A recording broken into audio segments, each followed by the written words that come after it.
ये कथा राजा हर्षवर्धन और उनकी पत्नी रानी विशपाला की है। राजा हर्षवर्धन बहुत नेक और धर्म का पालन करने वाले राजा थे।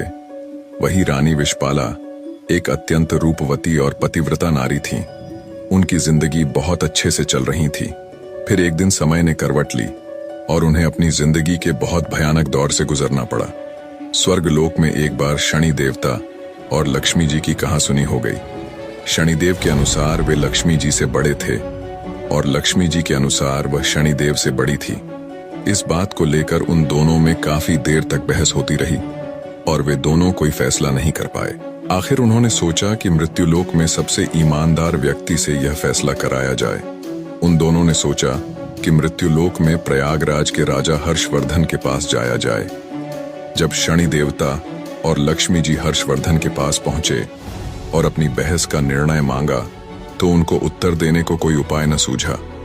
अंत में उन्होंने दोनों से 1 महीने की मोहलत मांगी। यह सुनकर शनि देवता व लक्ष्मी जी चले गए और कह गए कि वह अपने झगड़े का फैसला सुनने 1 महीने बाद जरूर आएंगे। उनके जाने के बाद हर्षवर्धन का सोना जागना हराम हो गया, क्योंकि वह जानते थे कि वह एक को बड़ा बताएंगे तो दूसरा अवश्य ही गुस्सा होगा और उन पर भारी संकट आ जाएगा। उसको चिंता में देख उनकी पत्नी विशपाला ने चिंता का कारण पूछा। जब हर्षवर्धन ने सारा हाल कह सुनाया तो उनकी पत्नी विशपाला बोली कि आप एक चांदी का और दूसरा सोने का आसन बनवाइए। सोने का आसन आपकी गद्दी के दाहिने ओर तथा चांदी का आसन बाईं ओर रहेगा। जब लक्ष्मी जी और शनिदेव आएंगे तो लक्ष्मी जी आपके दाहिने तरफ का आसन ग्रहण करेंगी, क्योंकि वे माता स्वरूप हैं, और शनिदेव बाईं तरफ का आसन ग्रहण करेंगे। आप उनके किसी प्रश्न का उत्तर न दें, और जब वह बहुत पूछें कि क्या बात है तो आप उनसे कह दें कि आप लोगों ने स्वयं ही अपना फैसला कर लिया है।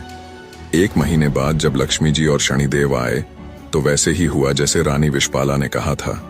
लक्ष्मी ने दाईं तरफ सोने का आसन ग्रहण किया और बाईं तरफ शनिदेव बैठे। जब उन्होंने फैसला मांगा और अत्यधिक जोर दिया तो राजा ने वही उत्तर दिया जो रानी ने बताया था। यह सुनकर शनिदेव गुस्सा होकर चले गए। लक्ष्मी जी ने जाते जाते हर्षवर्धन से कहा कि संकट तो जरूर आएगा, परंतु मैं तुम्हारे साथ हूं। जल्दी ही शनि देवता के प्रकोप से प्रयागराज में बहुत भयंकर अकाल पड़ा। लोग भूखे मरने लगे। यह दशा हर्षवर्धन से देखी न गई। कोई उपाय न मिलने पर आखिरकार लगभग 1 साल के बाद उन्होंने अपने राज्य को त्यागने का निश्चय कर लिया। एक रात को वह अपनी पत्नी के साथ राज्य को छोड़कर निकल पड़े। साथ में उन्होंने एक पोटली में हीरे जवाहरात मुसीबत के समय काम आने के लिए ले लिए। जैसे ही